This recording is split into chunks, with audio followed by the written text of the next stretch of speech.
Greetings and welcome to Office Hours. If you are new here and you want to learn a little bit more about what we do, you can head over to officehours.global, where we answer your questions every day, 7 days a week. So all you've got to do is submit your questions. Producers, if you're in Mukana, thank you so much. Go ahead and submit your questions now, where you get an opportunity to vote them up or down.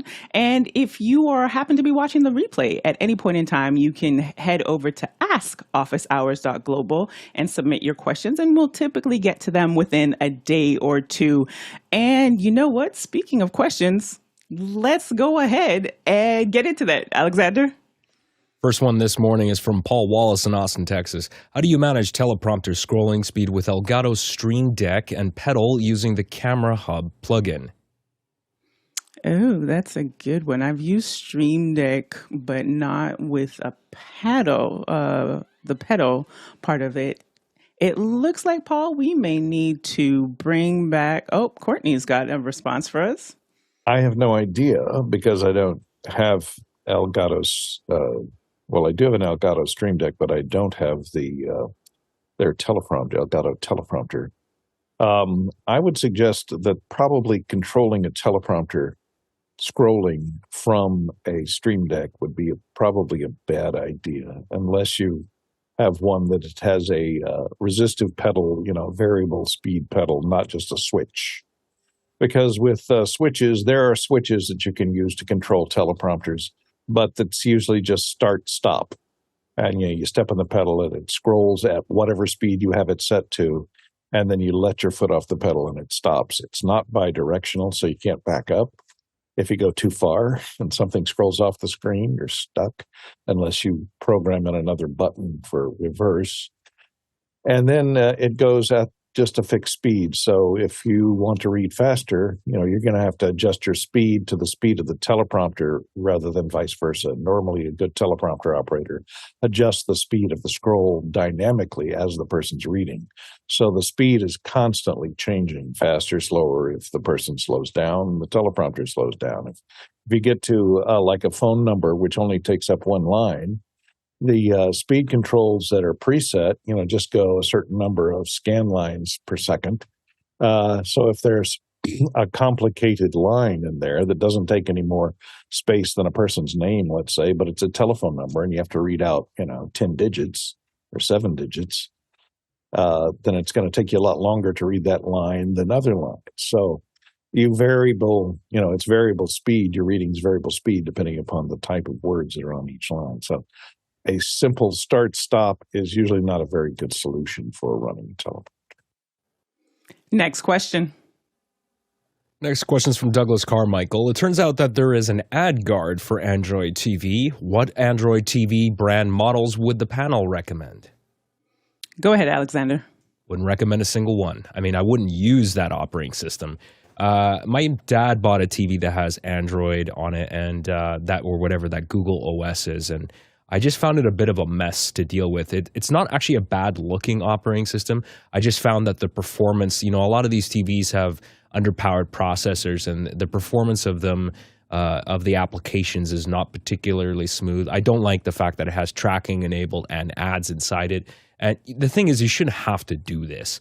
So, an Apple TV wouldn't have ads, and that would solve that problem. I know Courtney doesn't like Apple TV. Maybe a Roku TV would be an alternative. I don't know if they have ads. But some other alternative than the built-in operating system is what I would suggest. I would not suggest connecting that TV to the internet either. Courtney? Well, to solve that never connect your TV to the internet problem is you can use a Fire TV stick, 4K, Max.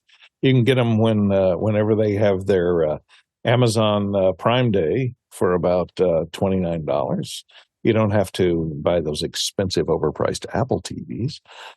They work quite well. They run Smart Tube Next, which is my favorite YouTube player, which eliminates all ads, including embedded ones in the middle of your long YouTube videos. So you never see ads with Smart Tube Next.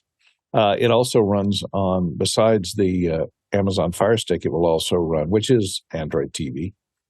It's an overlay of Android TV, of Android operating system, as well as a Google TV with, Chromecast with Google TV, which they're getting rid of the Chromecast by itself, and they're going to just a Google TV. And because they've taken a lesson from Apple, says we can overprice this to $100, and people will still pay it because the existing Chromecast with Google TV, which is basically the same thing as the new one that they're selling, which is called Google TV, which is a plug-in streamer, and it's half the price. So go figure.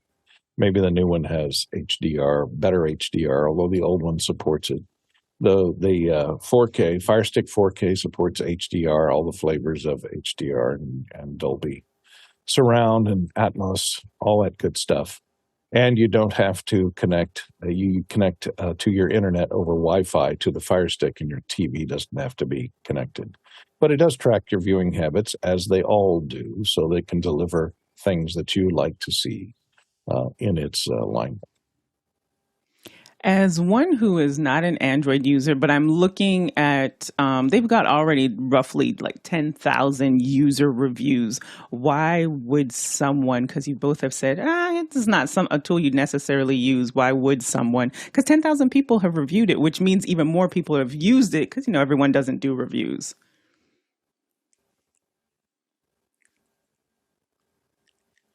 Alexander, because you were the first one to say that. Oh, Courtney's got it. Sorry. No I wasn't worries. paying attention there. I totally got caught off guard there. Actually, I had a question about the Fire Stick. Courtney, does the Fire Stick have ads on there? Because I thought I remember hearing something that the Amazon stuff was, or at least they were promoting Amazon services. I don't know if there's third-party ads. Well, in the home page, it always has an ad banner promoting stuff that you can click on. But then you go down and select what apps you want to run, and then the ads are gone. It only presents an ad, and I think you can even actually take a setting to turn off the ads in the home screen. So I think you could even turn that feature off in the settings so that you just are presented with your home screen where you can choose which streaming app you want to use. And I have things like Tableau, which is my streaming tuner. So I can choose that. There's an app for that, or you can go to Max, or you can go to Prime, or you can go to any of your Disney or Hulu, whatever. They all run on that stick itself. There's also another one I was going to point out that is really cheap. It comes from you can get this at Walmart. Sorry, I'm not into look here mode. This on TV, and this has gotten really good reviews. It's a UHD streaming device with voice remote control and HDMI cable. $28. You can get them at Walmart. It's an Android TV. It works with the other reason I like using these because they both work with this one works with the Google Home Assistant. So you can just shout at your TV and tell it to change channels or find this movie on this streaming service, and it'll find it and put it up and start playing it, which is a lot handier. You don't have to, find the remote. And that's one other problem that I have with the remotes is they don't have a lot of controls on them. They don't have individual buttons. They do have individual buttons that are paid for by these services like Disney, YouTube, Netflix, etc. But they don't have number buttons on them. So if I am tuning in a TV channel or something, I want to punch in a number, I can't do it. So you have to deal with that kind of remote. But they also all have apps that will run on your phone that you can use your phone as a remote as well because it's connected to Wi-Fi. And just coming in from our community, David says, just run a Pi-hole as a local DNS cache or get an HD home run and run over the air. Next question. Brian Stark in Nottingham is asking, does anyone have experience of the eqMac application? I've had a few problems with loss of audio in some unrelated applications when it is loaded. The feature list looks impressive, but the known issues list is worryingly long. Thanks. Alexander? I haven't, actually. The app that we're talking about here, just to show people, the UI looks really, really cool. I've never had a need for system EQ. Personally, I am Not a fan of doing that. I'm a fan of getting good speakers, get a good monitoring solution. I have really high quality near field monitors. I also have really high quality open back headphones from Audio Technica, the R70Xs. So I've never had to EQ. I don't feel like applying, like if you have to apply EQ, there's something really wrong with your, unless it's corrective EQ in the sense that maybe you're going to calibrate your system, because there are plugins like SonarWorks makes a speaker calibration package, and you need an RTA mic, a real-time analyzer mic, to calibrate them. But it applies an EQ curve to correct for imperfections in the acoustics of the room. But that's more towards music production applications or any kind of post application where you're doing critical listening and you're actually doing mixing. If it's just listening to music, watching YouTube, if you don't like the way it sounds, EQ is a way to solve that problem. But I personally would solve it by buying better speakers. And Mickey gives a +1 to that in the community. He also asked Brian, what OS are you using? Core Audio Venture and Sonoma are known to be buggy and unstable. Next question. Francis Fry in Cambridge, Massachusetts asks, last week Jesse advised that we stay away from the SM7B, that's the Shure mic, for interviews because it's so typical, and that we go harder. Which mics represent going harder while still rejecting off-axis noise with a bit of bass?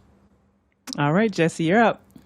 I'm not going to recommend a mic because pretty much like anything over $100 is sounding so good at this point that with a little bit of post-processing, you're going to get across the finish line. But I do want to clarify my answer a little bit. The question was about designing a set, and what I was really trying to stress was that when you're designing a look, you should design it down to every fiber, every fiber of the room.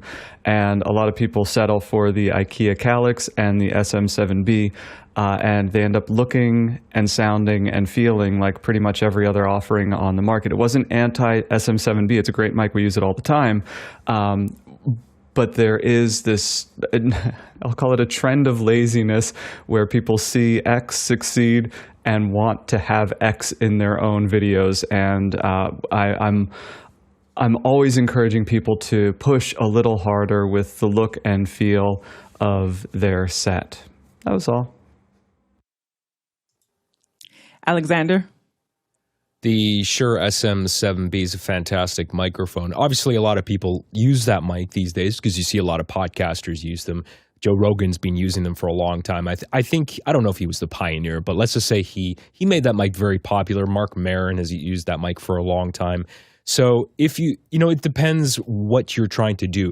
If you don't mind having the microphone in the shot, if you're doing camera work, then, any good dynamic microphone will be fine as long as you can get it really close to the talent, which means having it on some kind of mic boom or articulating arm where you can get it within several inches of their mouth. Another mic that I really like, and I own many of them, the Electro Voice RE20s, the RE27s, those are fantastic mics, and they're very special mics because they have a patented technology called variable D, which basically helps minimize the proximity effect that you get when you talk really closely to the microphone like this one. If I were to talk into it, which I'm not going to do because I'm going to get really loud, but you'll get a bass buildup in your voice. And that's not always desirable. Sometimes that is. If someone has really good mic technique, maybe they're a singer and they want to get a little more intimate, they'll move closer to the mic. But for spoken word stuff, especially if someone has bad mic technique, oftentimes they're going off axis, left to right, and their voice falls off, or they're getting way too close to the mic. That's a problem. And you have a lot less of that with the Electro Voice microphones. In fact, that's why I actually like them, because they're a lot more forgiving. I can go 3 inches off axis to the left or to the right and still hear that person very, very clearly. There's no off-axis coloration in the tone of my voice, and there's no bass buildup as I go closer to it. There's a volume increase, but that's all you get. So I would look at the Electro Voice microphones as long as you're not worried about having them in the shot. And of course, if you want to boom that person and you're doing on-camera stuff, there's lots of options for that. Sennheiser 416s. I know Mickey likes the MKH50, which is not a shotgun mic, but that's an excellent one. And some of the Shep's mics as well. And speaking of Mickey says in the comments, if you require a large diaphragm dynamic microphone, I prefer the sound of an RE20 over the SM7B on most voices. And Alexander, I feel like you have something to say there. Yeah, I forgot to mention one thing. If you're dealing with noise in the environment and there's no way to really truly get rid of it, if this is not being live streamed, you can get rid of this in post. There's a lot of excellent noise reduction tools. The one that I've been using lately is the Waves Clarity V plugin, and this one's it's on sale for $40 US. There's an advanced version of this one, which is has a lot more options in the various frequency bands, but this is like a one knob, get rid of my noise problem solution. It works incredibly well. I've used it for videos that were shot with lav mics on a golf course, and I've managed to get rid of air conditioning and fan noise and without any artifacts too. So, and I never really have to push it that hard. So it does a really, really good job of separating the human voice from the actual noise that is not desirable in the content. Thank you. And then going back to the comments, there was another one John had shared. I would recommend not choosing or rejecting a mic because of how it looks. Definitely want to plus one that. This is old. I haven't used this for a while, but just this Audio Technica, and it was at the time rough. And it's I've said this before on Office Hours. It's one of my favorite mics previously because you can also have an XLR input, but it's also a USB mic. And for the price point at the time, I think it was roughly anywhere between $60 to $80. So it doesn't have the flare and the glare of some other microphones, but that took me through a lot of podcasting and a lot of content creation. And then going back to our last one here, Mickey says that Michael Jackson made the SM7 popular, in my opinion. Jesse? We do a lot of work in live theater. We are constantly rejecting and approving mics because of how they look. Next question. Paul Wallace in Austin, Texas is back. How do you carve out a niche and find out what's trending in online video on YouTube? Go ahead, Jesse. Well, these are conflicting interests, aren't they? Niches are very narrow and very specific to the audience. Trends are very broad and not specific to any one audience at all. And I think what you want to be doing is really chasing down the niche. Speak on what only you can speak on to the audience of people who need to hear you speaking on it. The people who are chasing trends are very, very good at it, and it's incredibly difficult to wedge yourself into the broad stroke world of trends in social media, but it's not easy. It's just easier to wedge yourself into a niche that you develop and you express from a deep place inside your heart. Courtney? Well, as far as carving out a niche, you have to figure out, how to attract people to your website. And a lot of people are doing, crazy thumbnails with a lot of yellow. You'll find a lot of yellow text and big arrows and pictures of people with their mouth open. If you want to find out what's trending, just click on the hamburger menu here and go down to Explore Trending. And you'll go to the trending page on YouTube, and you can go down to what's on now, trending shorts. It has several different categories there, and you'll see which videos are currently trending at the top of YouTube's playlist. So that's how you keep an eye on what's trending. Figure out what those videos have that your videos don't, and add that. I'm going to answer this in a very Jason Bache way of it depends. Of course, Courtney, thank you for that tactical way of looking at YouTube specifically. But I actually YouTube wouldn't be my first place to look at that. When we look at, the first part of the it depends is, are you carving out a niche for what purpose? Or is this business related? Is it you just want to dive in and you're creating content, so you're just looking at whatever sticks and then build from there? If there's a business objective tied to it, this is where I would say to start actually with TikTok. And so I would start with TikTok first. Oops, right over there. I'd start with TikTok and they have something equivalent to what Courtney just showed on YouTube. And then just typing in, whether it be like artificial intelligence or cooking, and then seeing what kind of content people are creating there. But even before diving in and actually creating your content, this is where the SEO component is really important, because as you're creating it and you're looking at these trends, like Courtney said, if you're trying to drive traffic to your website, you want to make sure that you are searchable and you're looking for those queries that people are looking for. So once you've narrowed that down, like looking at TikTok first, see what's trending. If you're also looking for your place, like where can you add your voice to this demographic or to this topic? Once I've got that SEO aspect, then yes, I would look at TikTok and look at YouTube and see how people are developing their stories or how they're presenting it. Are they mainly talking heads? Are they faceless? Are they vlog type? And just figuring out that style and figuring out what makes sense for you. Because the biggest thing that people don't realize when you're figuring out that niche and to create content, more than even all of this that I've said, is the consistency of showing up and putting out your 100 videos, and it's probably the 101 video that is going to fly, and for someone to say, oh, okay, they're gonna watch, they're gonna click, or they're gonna support what you're saying. So that's how I would do it if you are truly looking for that niche, is TikTok, figure out your SEO and figure out what that content, those keywords look like, then going back to YouTube and then seeing where you can fit in, and then just put your plan together and stick to it, because content creation is work. Jesse? And remember that these platforms don't pull content from creators, they push content to users. And what that means is that they don't exist to amplify your signal. They exist to give people what they came to find, what they're interested in naturally. And the best way to make it easy for the platforms to push your content to users is to be consistent, is to stay on topic and deliver new and interesting viewpoints on one topic over many videos or many posts over a lot of time, because that lets the algorithm know that this is content that can be pushed to these people who are interested in it, and then it'll push it, and then they'll like it. In theory, if you did it well, they'll like it, and then it'll push more of that to the people who liked what you created. They don't pull for you, they push for your audience. Courtney?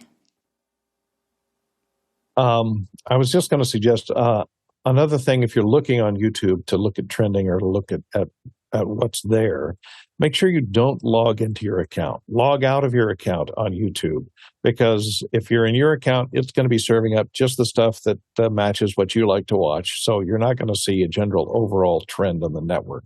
So log out of your account first, and then go to look at what's trending or what's in your queue or the homepage. And then you'll see what's generally available, what everybody else thinks is trending right now, rather than just what you would like to watch for trending. So to capture a new audience, log out of your YouTube so it doesn't tailor its results to what you normally like to watch. Alexander? When it's starting any kind of creative endeavor, and I'll just give an example of learning to play the guitar.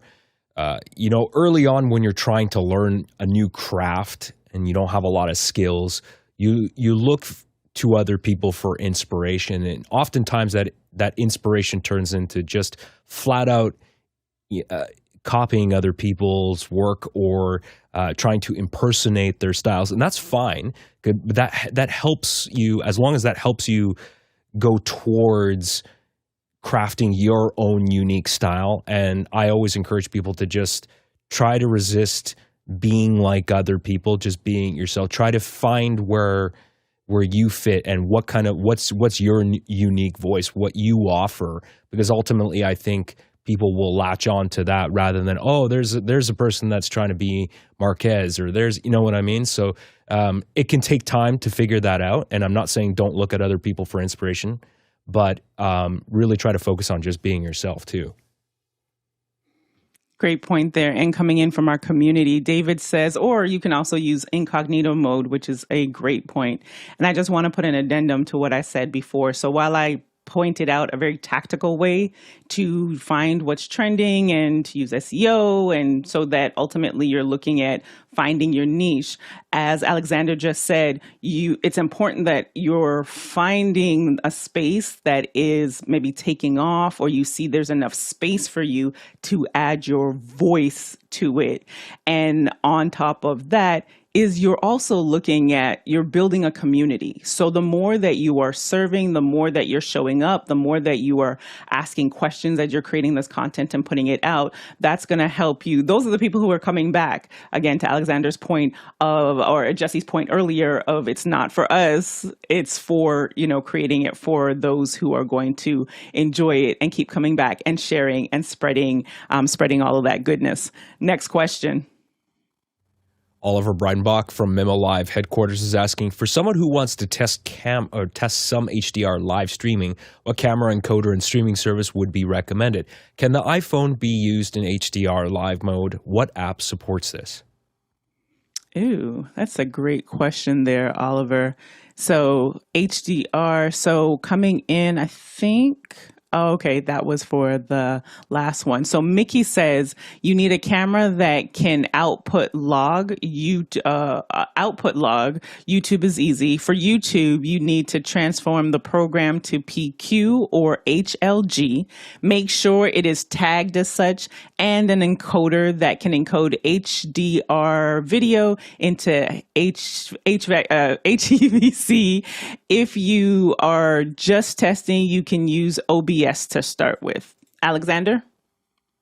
I've never tried to do this, and to my knowledge, you can't. But maybe if you ask this question, Oliver, on another day, somebody can correct me. I'm not aware of any way to do HDR streaming direct from the iPhone to a streaming service. Now, if you do connect if you convert the USB-C output to an HDMI and use something like the Blackmagic camera, like other people are saying, you can turn on Vlog, and if you pipe that into a switcher that does HDR, you can convert that. Then you could do it that way. But I'm not aware that you can stream direct to YouTube in HDR from an iPhone. Maybe you can, but I don't know. Next question. Roscoe Jones from Madison, Indiana is asking, what might turn around the downturn in film and television production? Jesse? Nothing. And Courtney, I'm happy if you can come in with a little bit more optimism than I'm going to give here.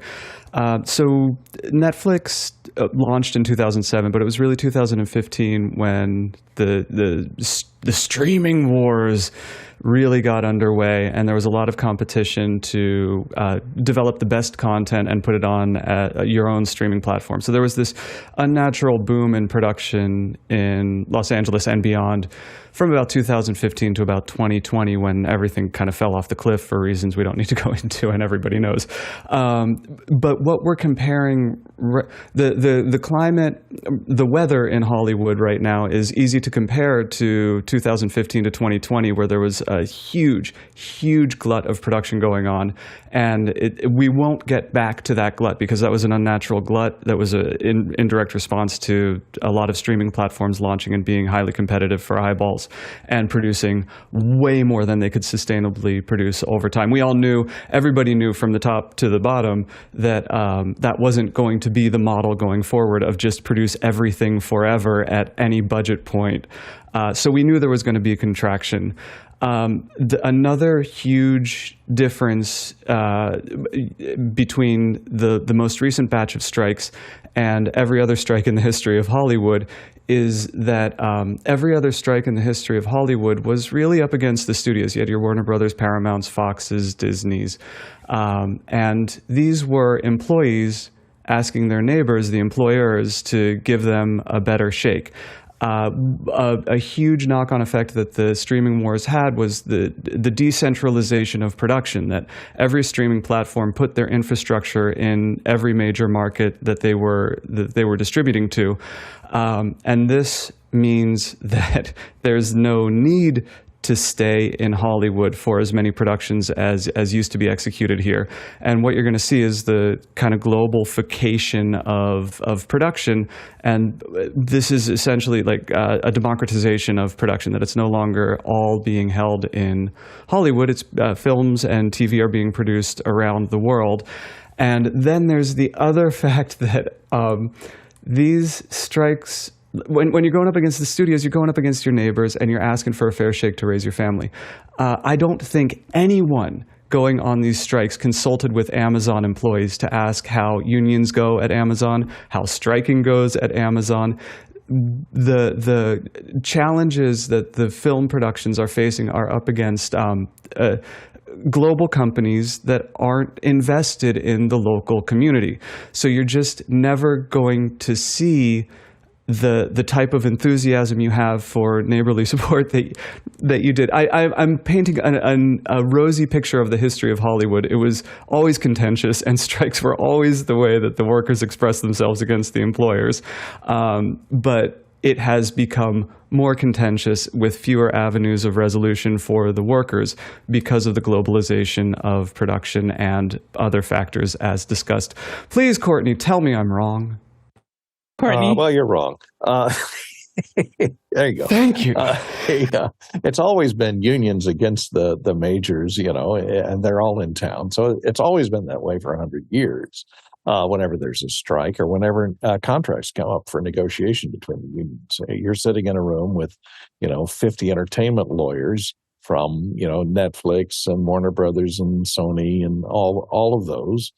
All producers are represented there in the room. So, and all the unions are represented there in the room. And one union at a time goes negotiating these things. The thing that's different and that we've slid into is we went along for a long time as new media came, which is what the unions and the producers termed streaming, new media.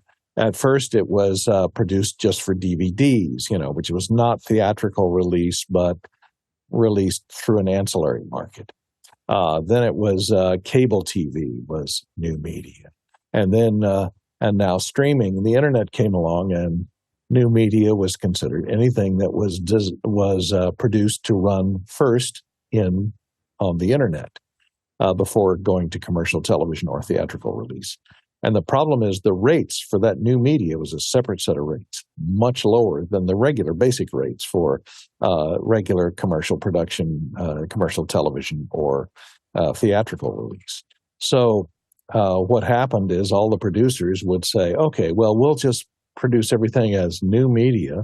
We'll air the first episode on the internet, release it so it'll be considered as new media under the new media contract, and then we'll move it to theaters or we'll move it to network TV.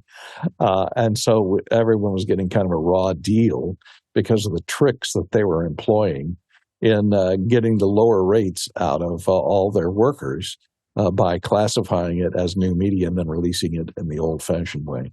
So there was that problem. So finally, we went along with that dual structure for many years until the point that internet streaming production was actually more popular and more Academy Awards were being run by streaming productions than commercially released or theatrically released features. So now they were trying to negotiate parity in this last round of union contracts, parity between the streaming. There's still a little bit of difference between streaming contract and regular theatrical release. And also the way that residuals are calculated for those that are lucky enough to receive residuals. If they were, they're counted differently for streaming release versus theatrical release. A lot of times it's based on box office. And so the whole deal structure had to change.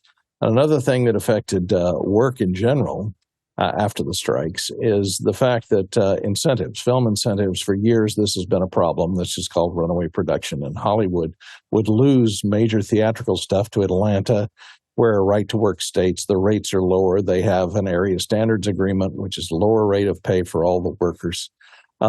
People are more anxious to work in those neighborhoods that don't have a lot of film production for the glamour of it, so they'll work at reduced rates. and a lot of times the residuals won't be as much. So, and the producers are getting big kickbacks in the form of tax incentives to shoot in Atlanta or New Orleans or, Vancouver, Toronto. They've been luring away production for years, and it's gotten a lot worse because California had an incentive program, their own bribe program to bribe people to come back to California, but that ran out. And so until a new film incentives are enacted in California to attract it back to the film business here, they're going to take the money and run. Also, I noticed that in the statistics reported in that article, there's been a 57% drop in reality television, thankfully, because I don't like reality television. But it seems to be what's at the top of all the major channels, all the major, streaming channels these days. Tends to be putting out, Warner Brothers bought Discovery, and then Discovery bought Warner Brothers. And so a lot of their output became reality because it's a lot cheaper to produce. You don't have to pay residuals to reality stars, and you can just pay them a bare minimum wage. You're not paying union wages to your talent. So they became very popular. But I think people got kind of burned out on reality after a while. And also, they're getting... Well, Courtney, do you think it's a style of reality, though? Because I think that itch is being scratched by YouTube because there are a lot more YouTube producers that are producing serial-type stories that are following a family, that would be considered reality television, but can be produced on a shoestring by just a family themselves.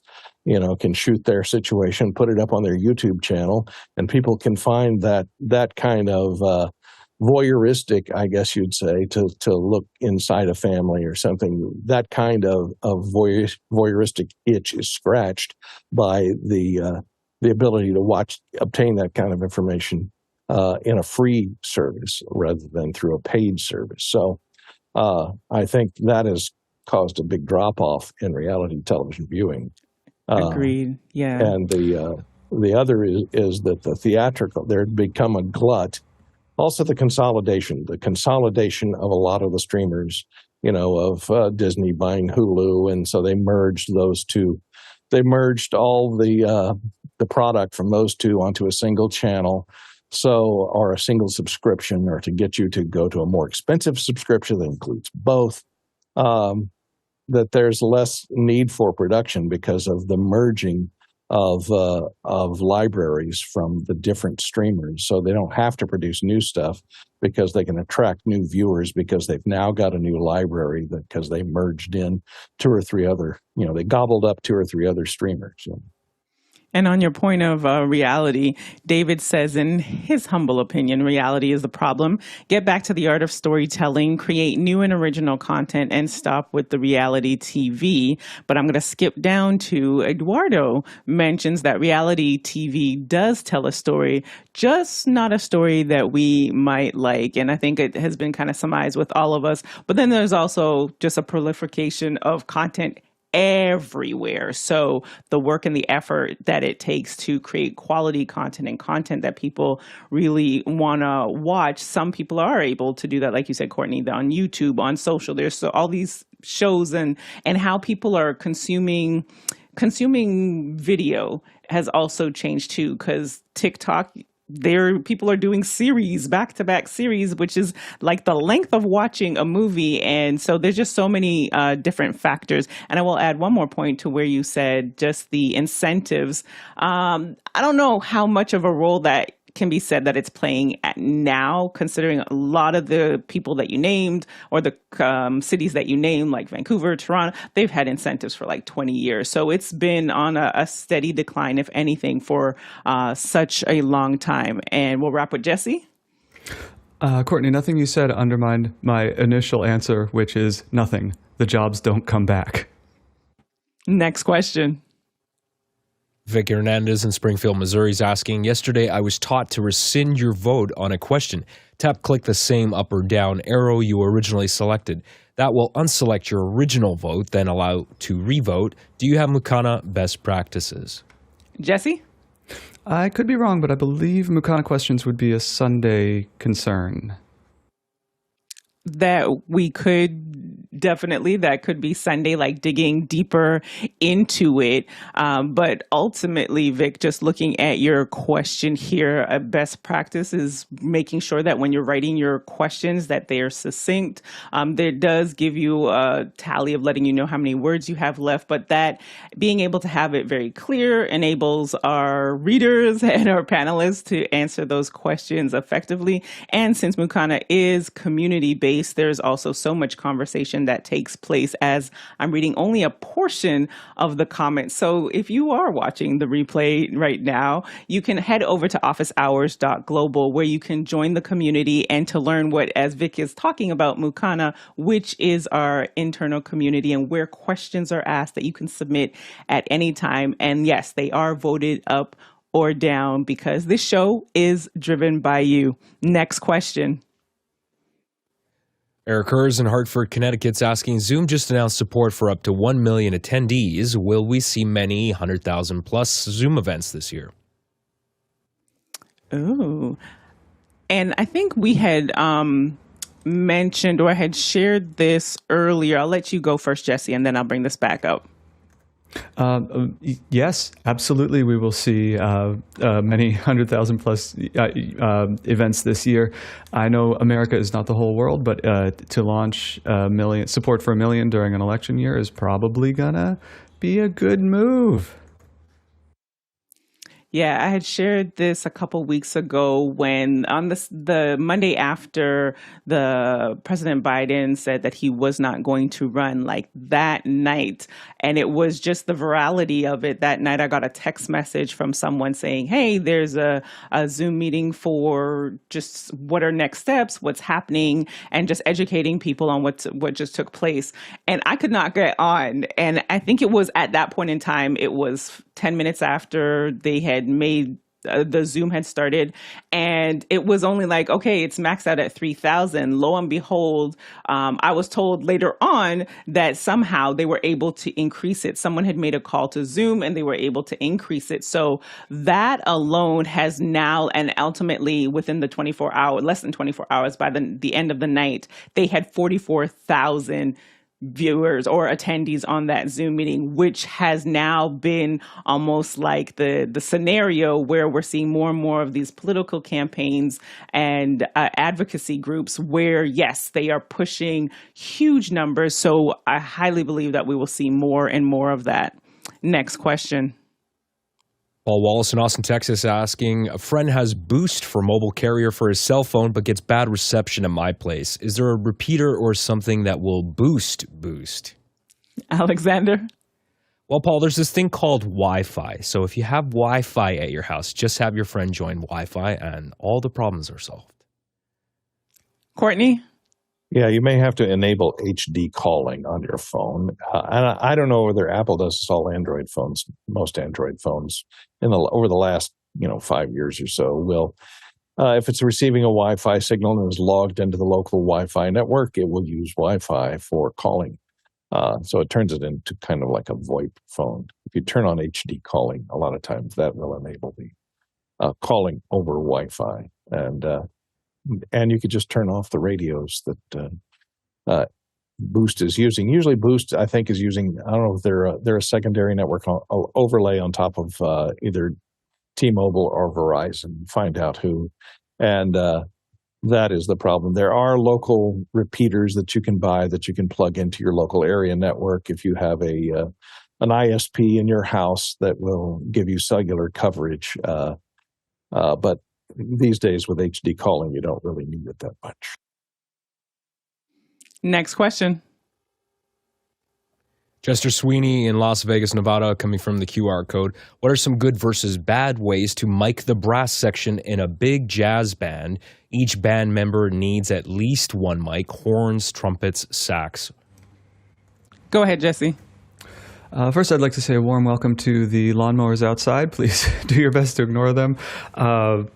What you're going to want to deal with is like a supercardioid or cardioid condenser mic that clips on to each brass instrument. You want one mic per horn. clip them on, run them into the board, and record everything discreetly, and then mix it later. Alexander? Yeah, there's clearly lots of miking techniques, and this could be a second hour. What microphones to use, how to use them, why use one over another. Personal choice. Lots of people use different types of microphones. Typically with brass stuff, I mean, one example, if you're not going to do wireless stuff, it's just a studio recording. Something like a Sennheiser MD421 is a great sounding dynamic mic. Can take a lot of sound pressure. I've put them in front of brass instruments and they sound good. In fact, I've actually seen people use them live as well. So you can have somebody with like a sax stand in front of a 421 and it sounds really good. And of course, if they need to be wireless running around on the stage, then you'd have to look into some kind of clip-on gooseneck mic. And of course, companies like Shure make those types of microphones. I forget the exact model, Beta something or other, 98 or something. And DPA makes good options as well. In the studio too, a lot of us use ribbon microphones because historically ribbon microphones tend to have a much darker sound and they take EQ well, meaning because of their naturally darker sound, you can brighten them up if you need to. But ribbon microphones are really good at taming harsh sounding instruments. So that's another option. And of course, there's lots of companies like Royer that make ribbon mics like the R121. They make a cheaper version of that called the R10, which is an active ribbon microphone. And of course, AEA makes some incredibly high-end ribbon microphones. In fact, they actually make some amazing stereo ribbon microphones. And you wouldn't believe some of the quality of the recordings I've heard where simple stripped down mic setup, just a single stereo ribbon microphone, miking up a singer and someone on an upright bass. And it's amazing. You should really look at AEA microphones if you can afford them. Next question. Jose Ramos in Puerto Rico is asking, what is the best way to bring a remote guest into my YouTube live stream? I've tried using Zoom, but can't get the clean feed I need for remote guests. I'm using the Atem Mini Extreme ISO. Jesse? We've always done this the wrong way, and the wrong way is to get a laptop, have that be its own instance of Zoom, and bring your guest in on that laptop, take HDMI out from that laptop and plug it into the Atem, make your Zoom full panel, pin the guest, and then you will have their audio coming in without your audio overlaying it, and you'll have a 1920 by 1080 image of the guest. I am sure there are better ways to do this now. That's just how we did it when we were kind of taping something together as clean as we could, which wasn't very. Alexander? Yeah, there are different ways to do this. I mean, obviously, a lot of people now use Zoom ISO as a production tool because you can get isolated feeds out of there. And of course, you can pipe them out over NDI, or if you just prefer copper wire, you can get a Blackmagic Decklink card and go SDI out into a camera switcher. Now, of course, if your Atem is just HDMI, this is an expensive solution, but it is by far the best quality. If you do use Zoom ISO on something like a Mac Mini, then you need a Sonnet box because you need the external enclosure that can fit a PCI card. So you put the Decklink SDI card in there, then you need SDI to HDMI converters to go back into the HM. So you can do it that way, but it's several $1,000s by the time you add up the Mac Mini, the cost of the Sonnet box, the Decklink card, and of course the subscription fee for Zoom ISO. Another way, and I'm battling this too because I'm still screen scraping because I'm trying to save money, but there are better ways to do it as well. Another more affordable way, Mimo Live has really good Zoom integration. It's like Zoom ISO built into Mimo Live, and Mimo Live is a camera switcher platform. It's like the Atem, but done in software. So you can get ISO audio and video feeds out of there. And another way to get them into your Atem, I've been told by people, is that Blackmagic has a inexpensive Thunderbolt box that plugs into your Mac and it will take HDMI out. So it's a way to get a high quality video feed out of Zoom. Like if you only need one participant, then you can get this really inexpensive. I think it's like $150. You get that Thunderbolt box from Blackmagic and it will get you a high quality feed out of there into HDMI, and then you go into your switcher, and that's another solution for you. And Courtney. Well, a cheaper solution than going the Macintosh way is these little PCs that you can get these for around $150. It has a full copy of Windows on it. It has 2 HDMI outs, no dongles required. You can run Zoom on them just fine. Runs anything that comes with Windows 11 on it.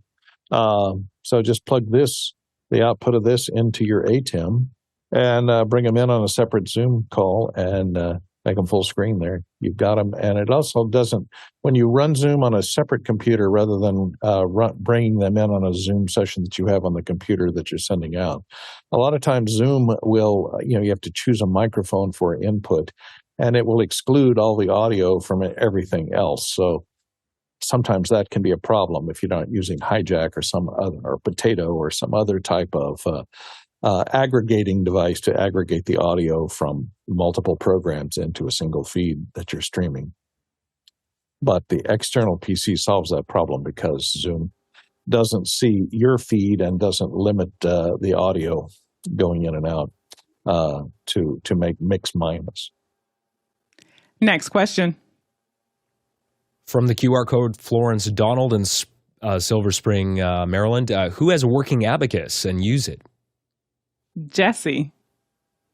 Well, I have a working abacus and I use it. Thank you for asking. Actually, you know what? Let's get into a little bit of a demo. We do have the abacus right here, and I'm going to walk you through really quickly, and pardon me if I go off axis because it's over to the side. What you're seeing is decimal hundreds, decimal tens, ones, tens, hundreds, thousands, 10,000s, 100,000s, million, 10 million, 100 million. And how you use an abacus is you just use your 2 fingers, your thumb and your index. Your thumb adds, and your index adds and subtracts. And what I mean by that is we're going to count up from 0 to 1, 2, 3, 4. And this beat up here is worth 5 points. So we drop that down and reset those, and now we have 5, 6, 7, 8, 9. And now let's subtract those. We're going to take off 4, take off 5, and that takes us up to 10, 11, 12, 13, 14, 15, 16, 17, 18, 19, 20. Like that. And that's how you build out your numbers on the abacus. And that's the mechanics of it. But let's talk a little bit about the poetry of it all. So what the abacus kind of reveals when you learn it is that the data in is typically not the problem. The processing is the problem. And let me explain what I mean by that. So the reason that Arabic numerals are so very, very popular in this modern age is because you can add, subtract, multiply, and divide Arabic numerals on a sheet of paper with a pen very easily. Roman numerals don't have that luxury. But that doesn't mean that Roman numerals don't work. It all depends on how you're processing, because what you'll start to see when you look at the abacus a little closer is that Roman numerals and Arabic numerals computate just as efficiently on the abacus as they do by hand. Oh, not by hand. They both they're equally able to be computed on an abacus, because what you're seeing is I, and up here you got your V, your 5, X, X, X. And here you got your L, C, C, C, and here you got your D, and M, M, M. So you can see that the abacus, that Roman numerals is really a way of transcribing what's happening on your abacus. And when you're working in an abacus world, Roman and Arabic counting systems are equally able to be processed just as efficiently. The discrepancy only comes when we process them by hand on paper. So there you go. There's an abacus, and there's a little bit of abacus poetry for you. And I feel like that was a little highbrow. So thank you. We're going to go lowbrow if you'll allow it. And Courtney? I was just going to say I've had an abacus, but I lost the batteries for it. I can't find them anymore. So, and I wanted to ask Jesse, how do you keep track of decimal points? The decimal points work the same as going up. Here's decimal 10 and here's decimal 100. Or no, these are the ones and the tens. So those are integer numbers, right? How do you do fractions of numbers? So you don't do fractions. You don't do fractions on an abacus. You can't. But there's 0.3, which is 3/100ths. So if you do it in your head, you're allowed to, but not if you do it in your head, you don't need the abacus. Well, but that's for fractions. You can do decimals, and you can get an abacus that's longer into the decimal zone. But most computations don't really need you to go past. They don't need higher fidelity than hundredths underneath the ones. Like you don't need to go to thousandths to understand what you're talking about. And this is old technology. They weren't going to nanometers and picometers when they were negotiating the lengths of all of this from an abacus question. The Egyptians never had to make change. Next question. Russell K. in Brooklyn, Maine's asking, Phil Donahue just passed away this morning. He was really the father of the audience question-driven talk show. Care to discuss? Definitely, Alexander. I remember when I was growing up, I was pretty young, I would say late 80s, 90s, when his show was on. I remember his voice and the way he looked. And I mean, as an adult, I never really cared for much of the content, but he had definitely a distinctive voice, and obviously he made an impact and changed the game in that kind of area. So, I'm sure people that watched that show, that were around watching the show when it was on, were a big fan of his. I don't really know much else about him, so that's about all I have to say. I remember just childhood. This is where really, if you think about talk show hosts, and Ricky Lake was much later, but all these people kind of paved the way for even the Kelly Clarksons, the other hosts that are on the air right now. And I just remember at that point in time, this is really young. So just being at the elders in the community, being at their house, or with my mom, my parents were out to work and we were over at someone's house, Phil Donahue was on, and I can still, the glasses, his hair, and just the energy. And I think a lot of that has set the stage for even how, if we're really honest, just a lot of people who are doing talk shows now, we're doing a lot of the elements of his hard-hitting questions. The name is slipping me now for the sensational guy that came later on. But even that, going out into the audience and talking to people. So this is definitely an iconic person that Maury Povich, thank you. Our back end team is so on it. Maury Povich, even that, to have those voices out there and not just your standard radio-ish, but now for television broadcast. So definitely someone who has made their mark, and rest in peace. Next question. Next question is from the QR code. Chester Sweeney in Las Vegas, Nevada. When one makes a keynote for a wide mixed audience of mystery, are there certain colors or color combinations and fonts we should avoid or lean towards? Jesse? We go dark background that leans a little blue, like a really deep navy blue, a royal blue, something like that, and lighter but not quite white lettering. You want as few words on screen as possible, and you want them to be sans serif fonts, so no little dealy bobs on the sides. The serif fonts are for reading a lot of text over a long period of time. It helps your eye move from one letter to the next more efficiently. But when you're working in slides, you shouldn't have that concern of large blocks of text. So avoid serifed fonts and go with something sans serifed, really easy and punchy, something that hits the eye and is very easy to read. But dark backgrounds, light but not white text.